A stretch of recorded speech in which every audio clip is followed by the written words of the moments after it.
नमस्कार दोस्तों, स्वागत है आप सभी का हमारे आज की इस वीडियो में।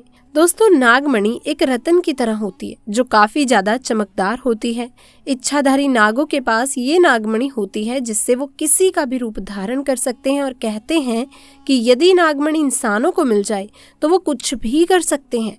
इसलिए लोग नागमणि को पाना चाहते हैं।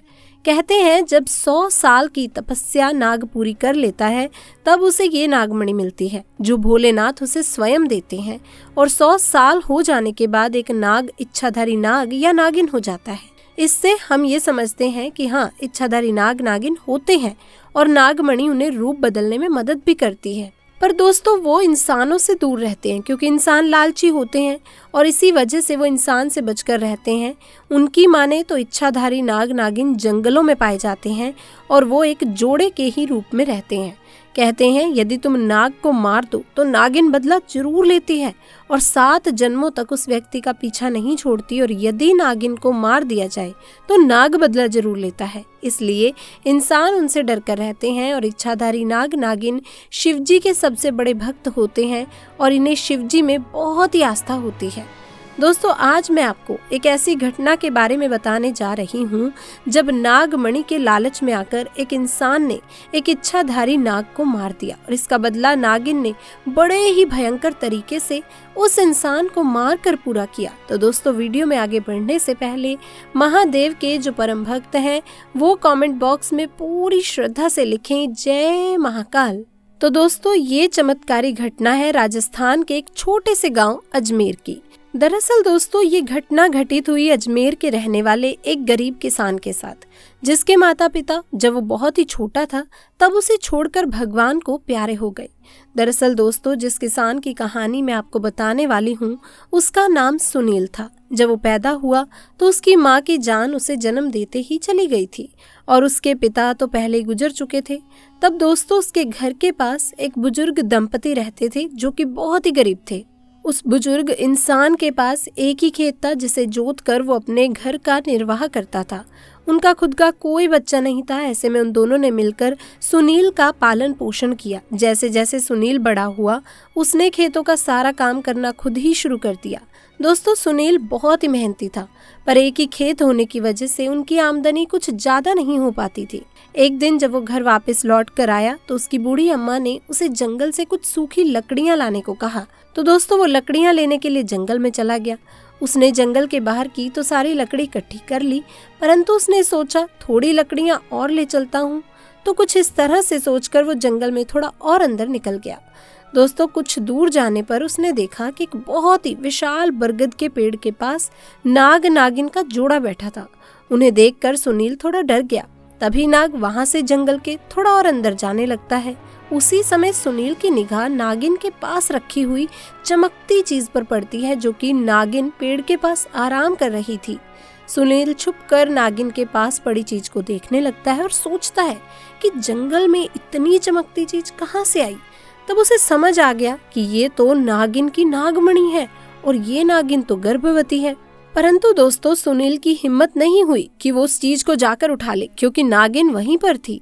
उस दिन तो सुनील अपने घर चला जाता है, पर सारी रात वो उसी नागमणि के बारे में सोचता रहता है। तभी उसे अपने दोस्त की बताई बात ध्यान में आती है कि यदि हम नाग के मुंह पर तेजी से गोबर मारें तो वो बेहोश हो जाता है।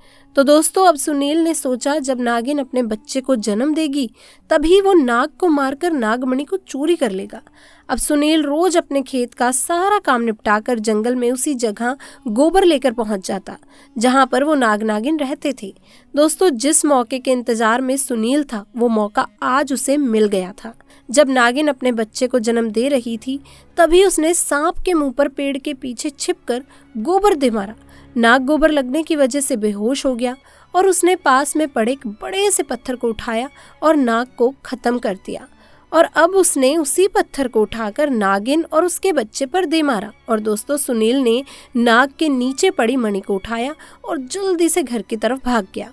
तो दोस्तों, वो नागमणि को लेकर घर आ गया और उसने उसके बारे में किसी को कुछ नहीं बताया और नागमणि को हाथ में लेकर इच्छा जाहिर की कि जो मेरे खेत में फसल है वो बहुत ही अच्छी हो और महंगे दाम पर बिके। परंतु दोस्तों, उधर जंगल में नागिन किसी तरह बच गई थी। वो तो बस बेहोश थी। जब उसे होश आया, उसने अपने बच्चे और नाग को मरा देखा तो नागिन तो बेबस हो गई।